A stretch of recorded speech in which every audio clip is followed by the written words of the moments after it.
The following program was provided by an independent producer solely responsible for its content. The opinions expressed do not necessarily represent the views of this station, its staff, board of directors, or underwriters.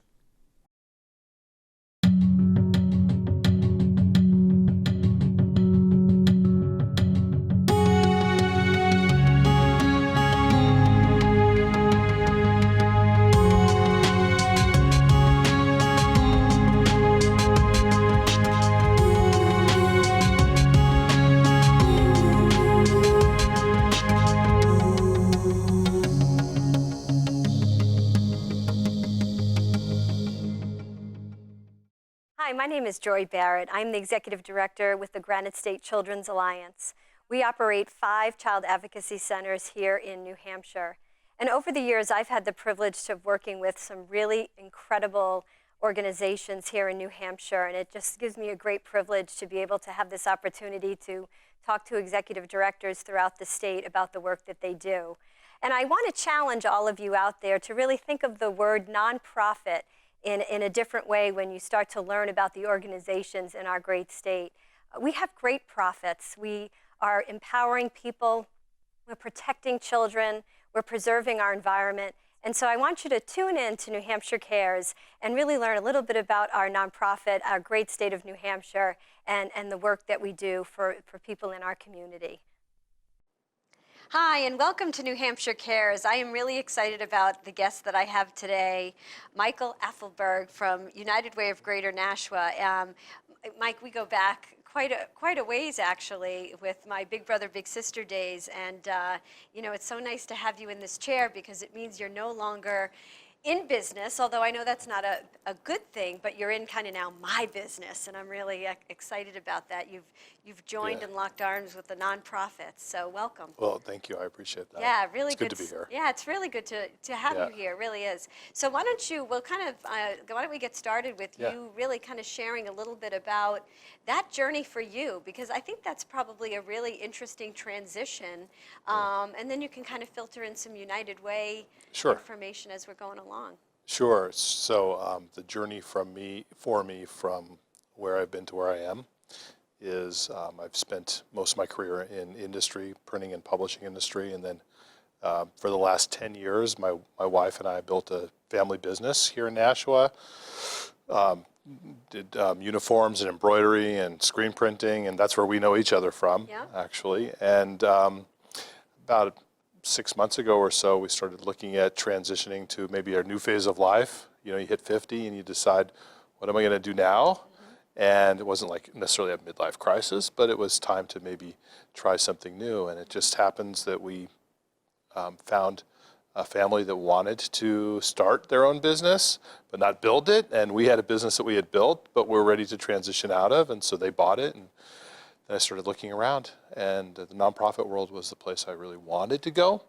And United Way came along as an opportunity, and it's been fantastic. Wow. It's been really great. That's terrific. It's terrific. And this, you know, it's funny because many of us, including myself, you know, kind of share a similar transition.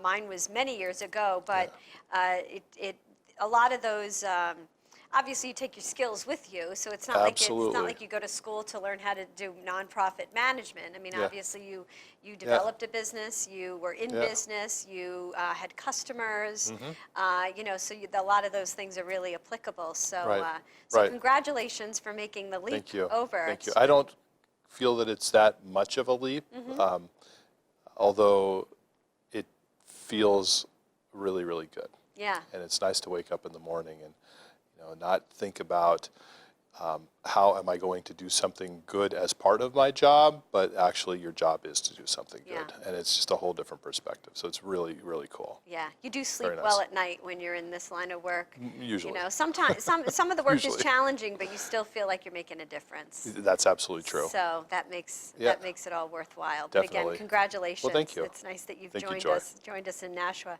Yeah. So, you know, United Way is again, I have a great deal of experience with United Way, you know, being involved with the nonprofit community as many agencies are. And I probably know a little more than most only because of some of the committees that I've enjoyed being on, like community assessment and some of those others. But I think what would be really interesting is for you to kind of share a little bit of the history with United Sure. Way, because it is a very long established Yeah. support for nonprofits. Well, that's true. United Way, our United Way, when I say our United Way, I mean United Way of Greater Nashua. And we serve the Greater Nashua area, including Nashua, Merrimack, Hudson, Milford, and all of the smaller surrounding towns. So there are actually 11 towns in our community that we do serve. We've actually been around since 1930. Wow, I didn't know that. Started in the Great Depression. There was a movement toward building what they called a community chest. And that was something which was across the entire country. And we actually were incorporated as the Greater Nashua Community Chest. And really it was a way for people to give back to their community and filter resources out to organizations that were trying to better people's lives. And that went along through the 30s, 40s, 50s, 60s, and in the late 60s, United Way as an organization started to gel nationwide. And that's somewhere in the late 50s, early 60s is when we actually became United Way, and have ever since served the same community, a lot of the same purpose. I mean, our purpose has evolved. We take a much more active role in convening community conversations and actively engaging in community impact work than previously was as much the case. The old school model is really United Way raises money, funnels it through the organization, funds programs at agencies. And we still do much of that. And that's a critical role for United Way. But we are also much more active in the community in really trying to impact areas that are in need of change. So. Well, I know even, again, the community assessment is a great example of, and I always try to speak to it whenever I do the campaign rallies, because, you know, some organizations continue to fund things just because they've always funded them, and the United Way doesn't do that. United Way says, well, you know, where are the needs? Do we have any gaps? Who currently fills this, you know, who provides this service? And let's make sure that we're, you know, deploying our dollars in the community really to where, A, the greatest need is in the community, but also, you know, where we maybe can move a mountain or two that needs to be moved. So I've always appreciated that. And I think as a nonprofit leader, I always found those kinds of committee work that we would have through United Way, it allowed me to connect to people that I would not have otherwise connected to. Well, that's true. So it became, for me, kind of a networking opportunity, you know, not for funding, but to, you know, you might, from a nonprofit perspective, be able to really align with another organization or collaborate on something. So I know that's really true. I've always appreciated that. So it's been in New Hampshire or in Nashua since the 30s. So, yeah, our organization, actually our specific organization has been around since the 1930s. Wow, 1930. So it's now, quite a while. Were we the first one in New Hampshire? How does it look Oh, now I don't if we know were that. to take that? I wonder. I don't know. That's an excellent question. I don't know the history of United Way, other United Way organizations in New Hampshire. I'm going to find that out now, but I don't know that. Is there, I know we have Granite United Way. There are 4 United Ways. I was going to say, okay. Yeah, so there are 4 United Ways in the state. Each of us covers a territory. It's sort of like a franchise in business. Sure. We have a defined territory. So United Way of Greater Nashua, then there's Monadnock United Way, which is out in Keene and that area. There's Granite United Way, which is really Bedford and Manchester up and on north. So a very large footprint all the way up to the Canadian border. And then there's Seacoast United Way. Okay. So Seacoast is in Portsmouth, and they're actually part of Mass Bay United Way out of Boston. Okay. So those are the 4 United Ways. All righty. Well, it was funny. I knew about the 3. Yeah. But I did not know about the Seacoast United Way, so I just learned something We all get myself. to learn something. I'm Isn't that surprised because Yeah. you should be teaching me. Yeah, no, I did not know about that one. Yeah. It wasn't as actively engaged with the Big Brothers Big Sisters Right, out there, so right, I right. I was under the assumption there might not be one. Yeah. But now there I is. also, one of the things that I appreciate, and maybe you can speak to, is, again, for viewers, and there's always that discussion of, where is my money going, Sure. and what is the process. Sure. I know the process Yeah. is, I'll say it's grueling, but Well, it's actually yeah. improved over the years. And I think the one thing that I have appreciated from specifically Nashua's United Way process is you have a 3-year funding cycle. Right. Because, time is money for a director Yeah. to be doing those on a yearly basis. So maybe speak to. Well, there's also philosophy behind that. It's not just 3 years because it makes it easier for an agency to not have to re-up every year. But the truth is, if you stand back, there are very few things in this world where we can move the needle in a significant way in 1 year. So it doesn't really make sense to just fund programs for a year anyway. So the process is really it's straightforward. It's a lot of work, but it's straightforward. It's every couple of years, typically every 3 years, we will do a comprehensive assessment of community needs, taking in data from a wide variety of sources, including the public health departments, including input from agencies, census data, gut check data from community leaders, and synthesize that into sort of reporting out of where the greatest needs in the community are. From that, we will then solicit program proposals from the agency community. And if an agency, so let's say, for example, we've assessed a need around the area of transitional housing, which is in our current needs assessment, then an agency like the Anne Marie House in Hudson might come forward and say, well, we actually have a program where we do house and give people a home that have perhaps lost their home through maybe a foreclosure, and then for up to 2 years, they can have a home where they can live. And so that's a program that would fit perfectly with a needs assessment. Sure, of course. And then we establish criteria for measuring outcomes, and hopefully, over a couple of years, you can make an impact that way. Yeah. So it is a grueling process, but it's also, I think, helpful for the agencies too. Well, it is. Well, and I think from an agency perspective, it keeps us accountable too. Yeah. And what I used to always appreciate too is that as a follow-up to the proposal was kind of that review and comment, opportunity to go and people would ask questions. I know recently you came on a tour with some United Of your Way. place, yeah. I don't know if they were directors, but obviously very much engaged with Yep. United Way. And again, there's nothing like a field trip to see what That's true. organizations do, and what you put on paper and how that resonates, and then being actually actively observing either Yep. a program, like if you were to go to the Plus Company, I Right. mean, what a great Right. tour that is. Yep.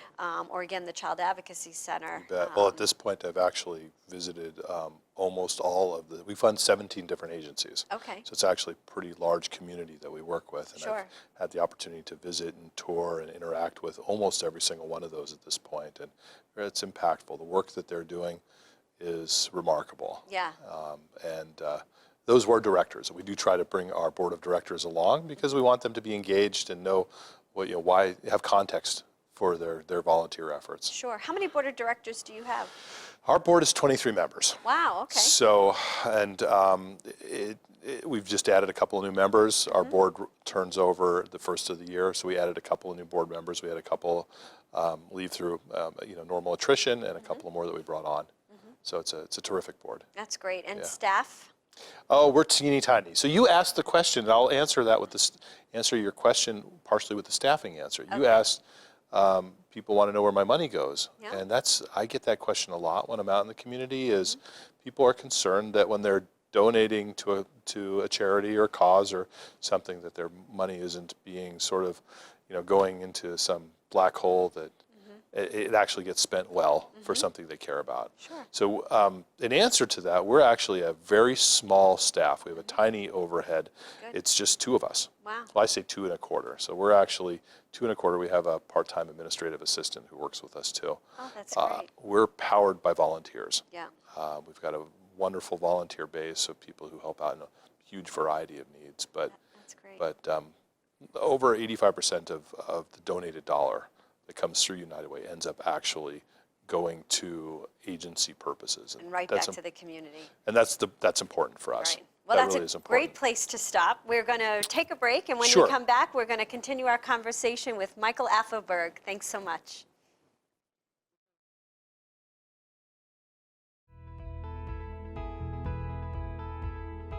The United Way's mission is about making measurable improvements in people's lives through the caring power of our community, the collective caring power of our community.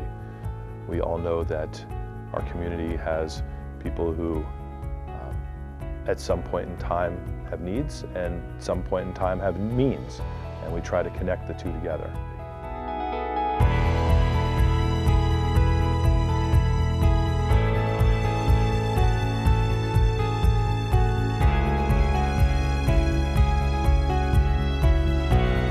If I didn't have Girls Inc., I don't think I'd be a confident individual that I am now. Well, I think things are going pretty well right now. United Way, along with the Meals on Wheels, helping very much so, yes.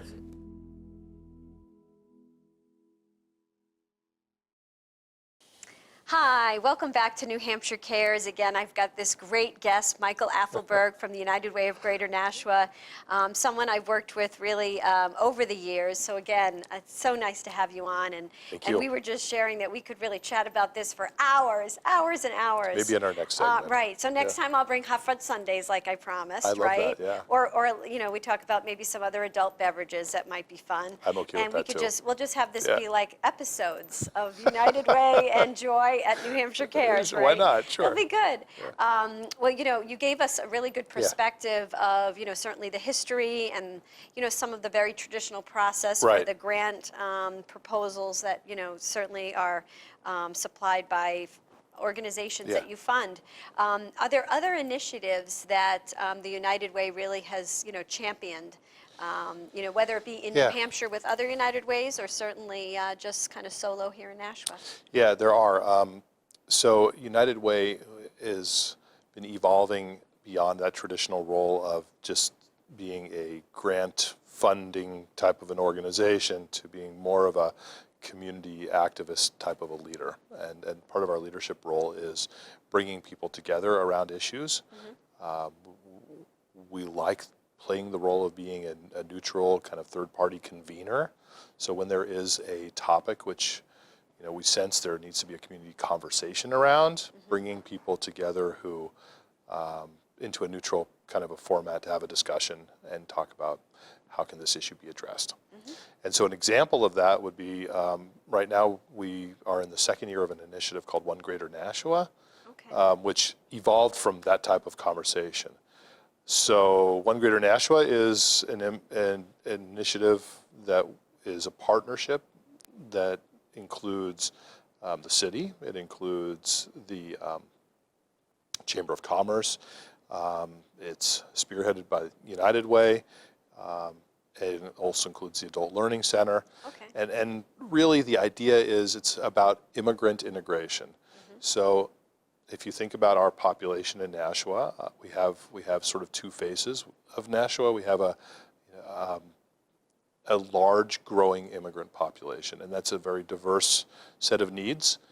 But I like to kind of tell people, you know, it's like we've all been a stranger in a strange land at some point in our lives, and how does that feel, and how effective is that, and do you have somebody to welcome you into the community and bring you up to speed and teach you where do you go and where do you do and where the, you know, how do I get effectively integrated into a community? And we do know that the quicker we can bring somebody into the community and get them integrated and get them you know, working or starting a business or getting into school, that there's not only less of a social burden of immigration, but in fact it becomes a net positive.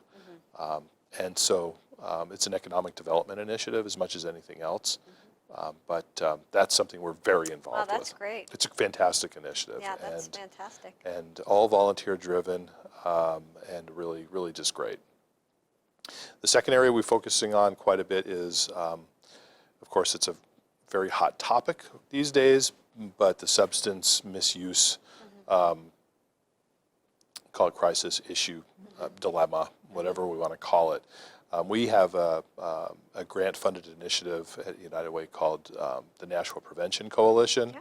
It's a drug-free communities grant, and it's a coalition of partners that includes a lot of activity from the school district, from the medical community, from the first responder community, and basically it's really geared not so much towards treatment, but it's geared towards prevention. Sure. And it's a very much of a education and prevention initiative. So when people see like Red Ribbon Week comes around, that's very high profile.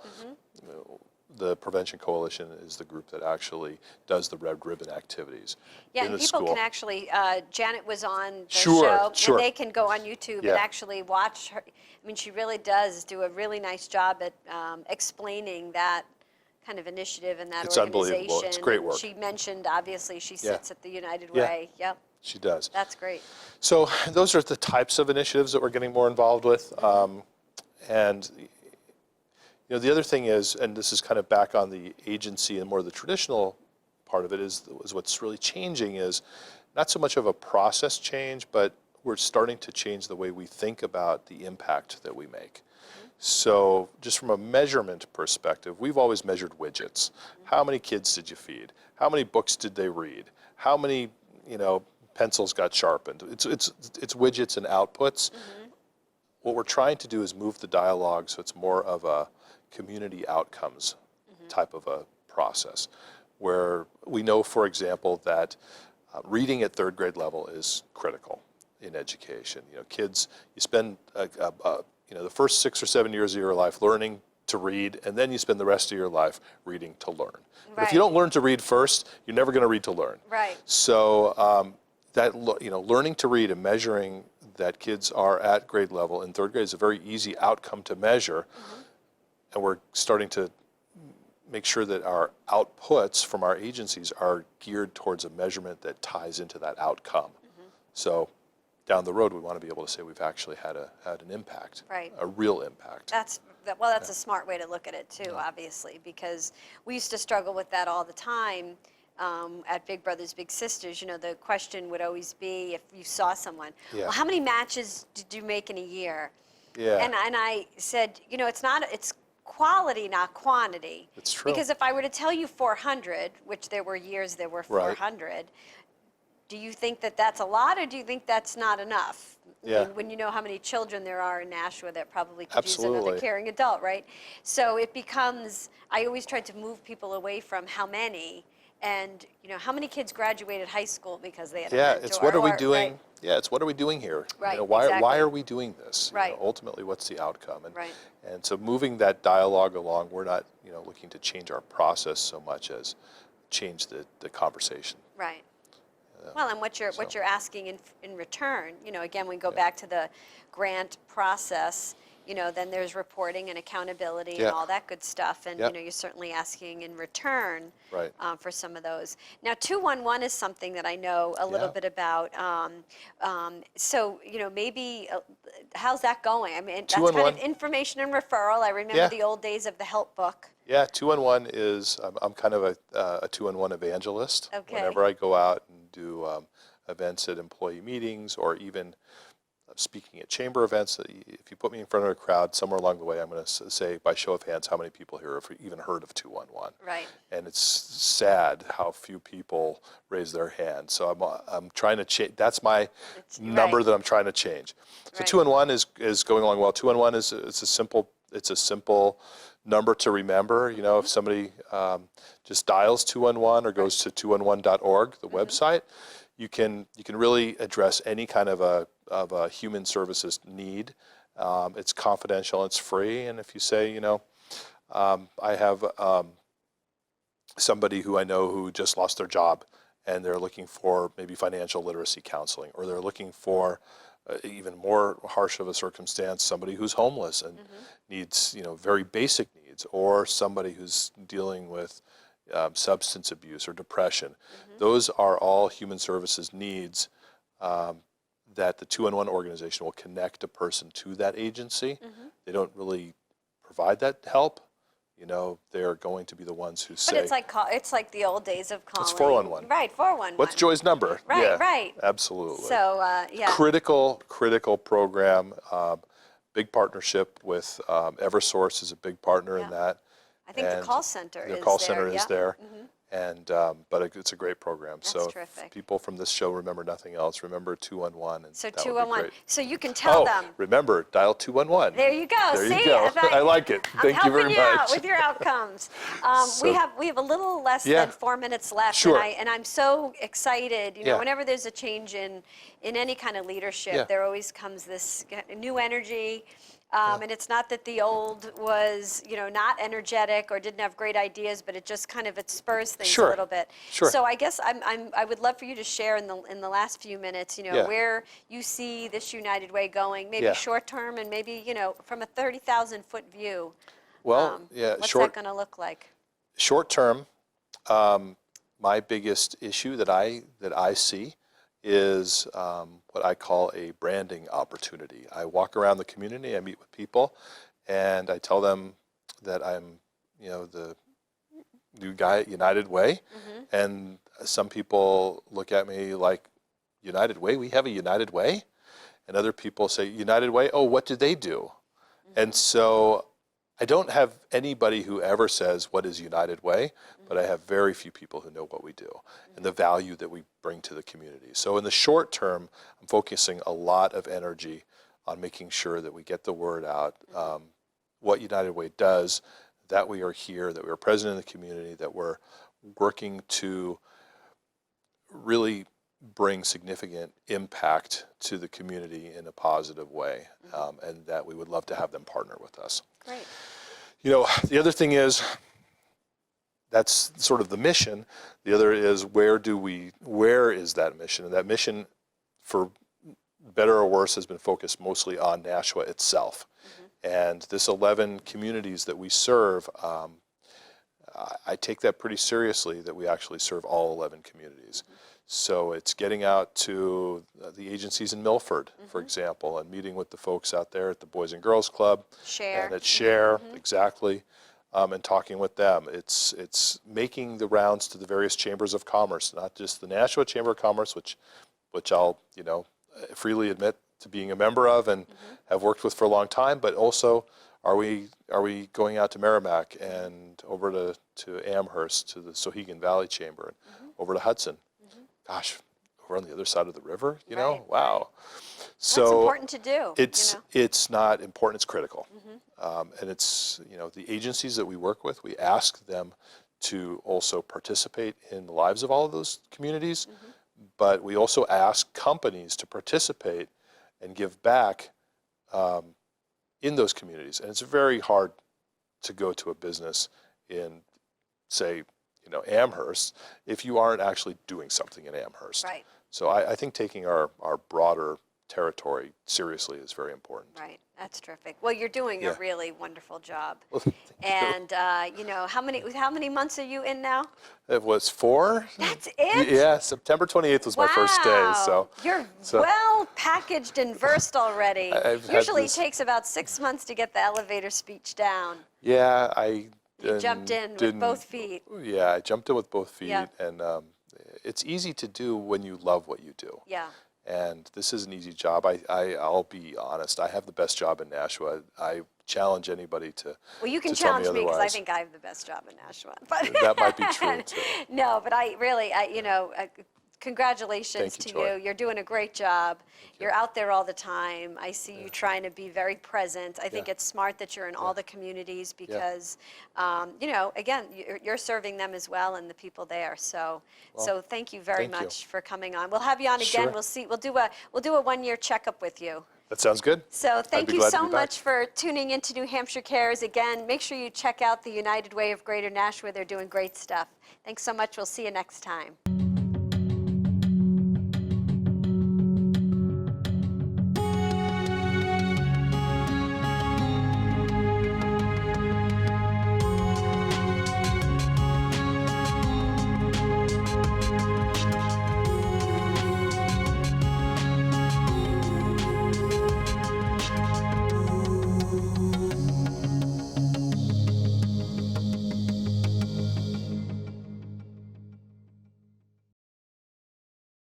The preceding program was provided by an independent producer solely responsible for its content.